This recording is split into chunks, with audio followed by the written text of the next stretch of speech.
Salutare, dragi prieteni, și bine v-am găsit la un nou review marca eblogauto.ro. Astăzi avem la teste o mașină hibridă. Este vorba de un Toyota Auris Hybrid Touring Sports Sol Plus. Respiră puțin. Salutare Ștef. Oma. E vorba de o motorizare de 136 de cai, din care 100 de cai sunt dați de propulsorul de 1.8 benzină. Și e o mașină care se vrea să fie una economică, dar în același timp sportivă. Așa că hai să-i dăm drumul. Hai să vedem.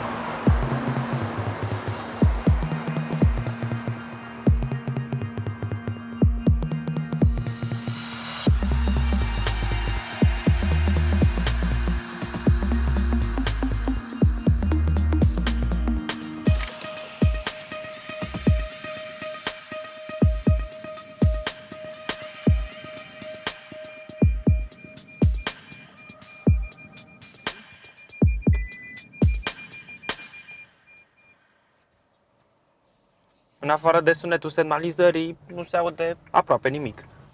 Într-adevăr, nici măcar în mers, decât zgomotul anvelopelor. Asta deoarece motorul pe benzină intră în momentul în care depășești 30-40 la oră sau în momentul în care apeși accelerație destul de violent, cum tocmai a făcut Flaviu.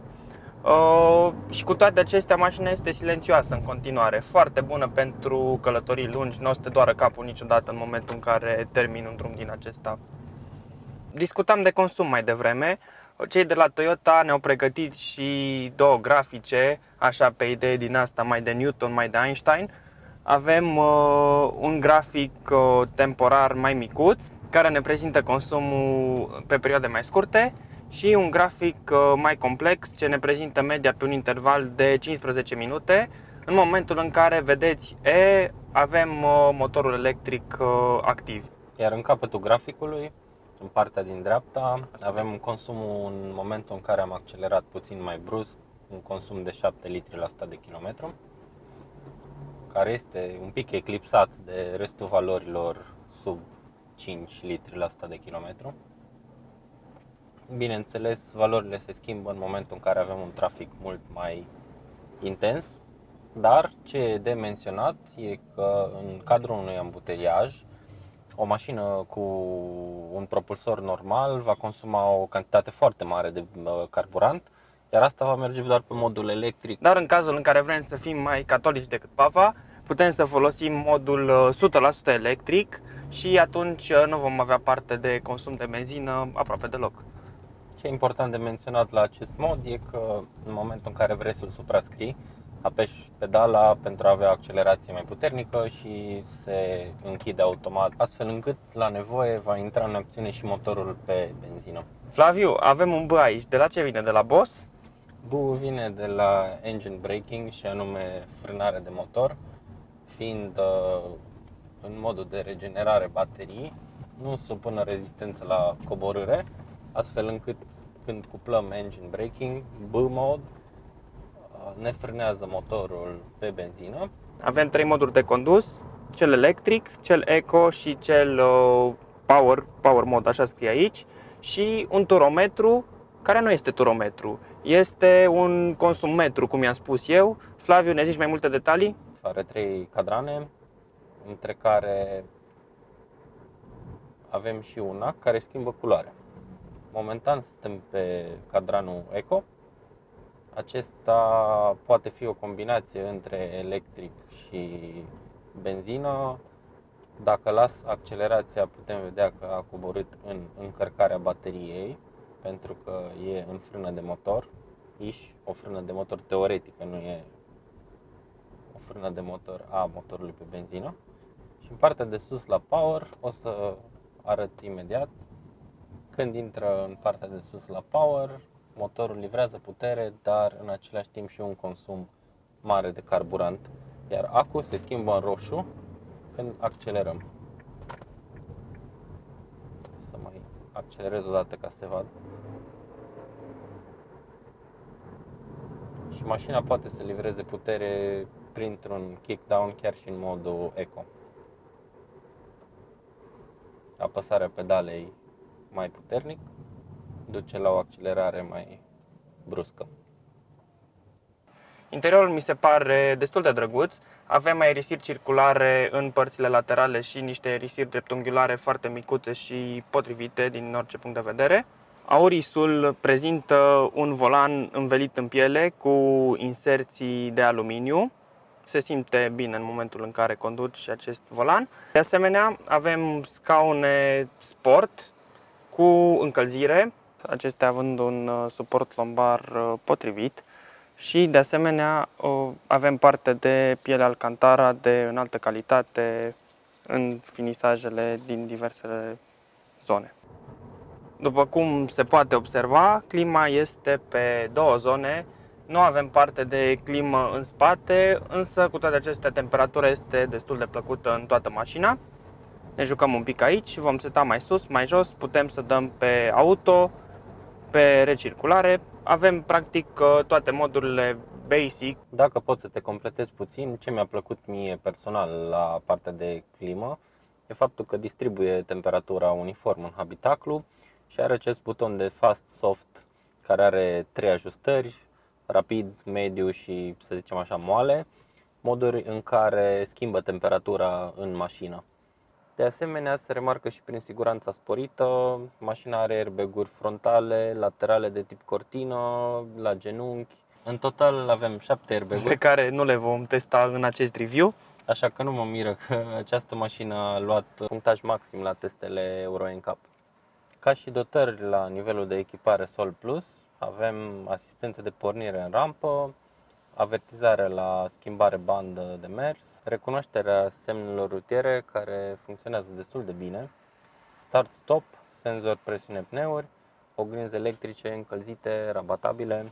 La interior, Toyota a ales să meargă pe un design mai futurist, combinând elemente negru lucios cu elemente argintii, dar în același timp și un design asimetric, care mie personal îmi place. Dar ce mi se pare mai ciudățel, așa, e faptul că, vorbind de lipsa simetriei, pe partea șoferului, la consola centrală, avem niște materiale foarte plăcute la atingere și niște cusături aspectoase, când pe partea cealaltă avem niște plastice care nu sunt atât de calitative.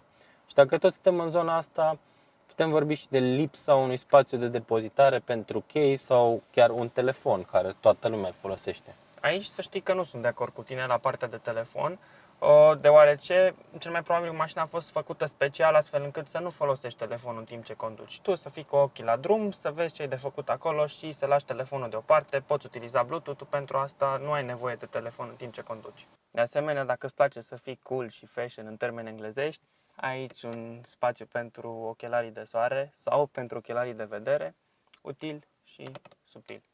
Ne-am abătut un pic de la traseu pentru a vă prezenta exteriorul într-o ambianță plăcută.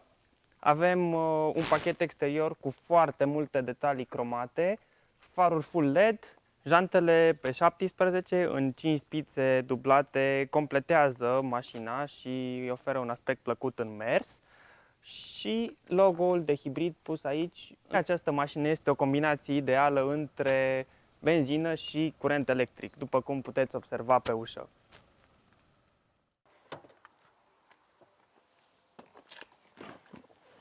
Iar acum, pentru că vorbeam despre echilibru, haideți să vedem dacă această mașină este echilibrată pentru toți pasagerii. Prin urmare, urmează să vedem tam-tam testul 1.92.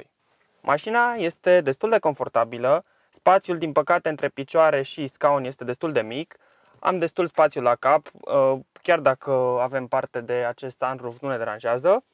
Priză, nu avem din păcate aerisire în spate, dar avem parte de o cotieră cu două cup holdere și de asemenea avem aici spațiu suficient pentru picioare, neexistând acea ridicătură prezentă la foarte multe mașini. Dacă e să vorbim de spate, două lucruri sunt mai evidente în spate: geamuri fumurii din fabrică și un spațiu de încărcare destul de jos, astfel încât să nu trebuiască să ridici bagajele. Să deschidem și portbagajul. Portbagajul în sine are 530 de litri, un spațiu mai mult decât suficient pentru o familie cu copii, să zicem. Ce mai putem remarca în portbagaj? Un spațiu de depozitare în formă de trapez în partea stângă, niște buzunare bine gândite în care poți să spui, de exemplu, o lanternă sau ce ai nevoie urgent, niște mânere care rabatează bancheta. Bancheta se secționează 2 pe 3. Mai avem parte și de niște cârlige de ancorare pentru cumpărături, cât și niște cârlige pentru suspendarea bagajelor de mână. Mai avem și o priză, care e destul de utilă, ținând cont că e în partea din spate, pe lângă celelalte două prezente în interior. Și ce mai putem să vă arăt? O trusă cu esențiale în caz de pană sau orice altceva. Un lucru pe care nu l-am mai întâlnit la alte automobile, rola care acoperă bagajele din spate, din portbagaj, are două moduri de prindere, unul jos și unul sus, așa că în al doilea mod de prindere de sus, cu mențiunea că sacrifici un pic din vizibilitate, poți avea obiecte mult mai înalte în partea din spate. În mediul extraurban, chiar dacă mașina nu te lipește de scaun în momentul în care pleci, pot să spun că are o putere satisfăcătoare. De asemenea, consumul a fost unul relativ bun, dar te las pe tine să detaliezi această parte. Consumul susținut de producător ar trebui să fie între 3,8 și 4, indiferent dacă urban sau extraurban. Noi pe mediul urban am obținut, după cum se vede, în jur de 5, dar într-adevăr, dacă e nevoie și se dorește să mergi mai economic, am reușit să obținem și 3. În afară, respectă la fel acest lucru, doar cu mențiunea să nu exagerezi cu viteza, adică dacă o ții în limitele legale, poți să obții consumul susținut de producător. După părerea mea, este o mașină extrem de potrivită pentru mediul extraurban, este confortabilă și pentru că tot a trecut perioada vacanțelor, are foarte mult spațiu pentru bagaje. Mie îmi place că, deși are proporții generoase, nu am avut absolut nicio problemă să o încadrez în oraș, să o parchez sau alte activități de genul. Oprește un pic. O să-ți arăt o șmecherie pe care am ținut-o până acum la sfârșit. Pune-te, rog, avariile și ai un buton cu textul P undeva sub volan în partea stângă, un pic așa ascuns. N-am găsit. Iar acum, după cum vezi în față, mașina va încerca să găsească un loc de parcare și va parca automat. Așa că hai să înaintăm un pic. Nu cred până nu văd. Ți-am spus asta pentru că era un loc care l-am văzut și probabil și mașina o să-l vadă ca fiind un loc suficient de mare să încapă. Și acum ar trebui să... L-a detectat și acum Bun. îmi spune să merg cu spatele. Cuplăm marșarierul și luăm mâinile de pe volan.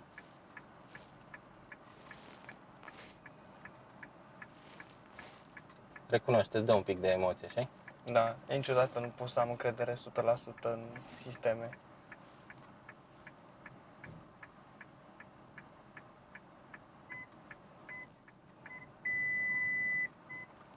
Suficient de bine, zic. Da? Da.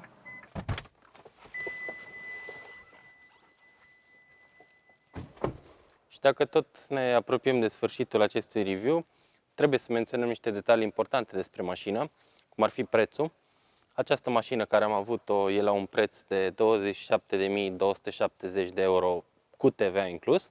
E de menționat faptul că Toyota oferă 6 ani de garanție sau 200.000 de kilometri, plus un an de asistență rutieră. Ca și destinație, mașina este foarte potrivită pentru familiști care au nevoie, bineînțeles, de siguranță, confort și un consum cât se poate de bun. Trecem acum la provocarea punctelor forte și punctelor slabe. Punctul meu forte este scris chiar aici, este dat de către sistemul hibrid. Este prima dată când testez acest gen de mașină și a funcționat impecabil, am economisit carburant, iar per total sunt extrem de mulțumit de el. Punctul meu slab este dat de către infotainment, care a cam rămas în urmă în ceea ce privește touchscreen-ul. Adică în momentul în care apeși, nu răspunde imediat la comenzi și face accesarea diverselor meniuri mult mai dificilă.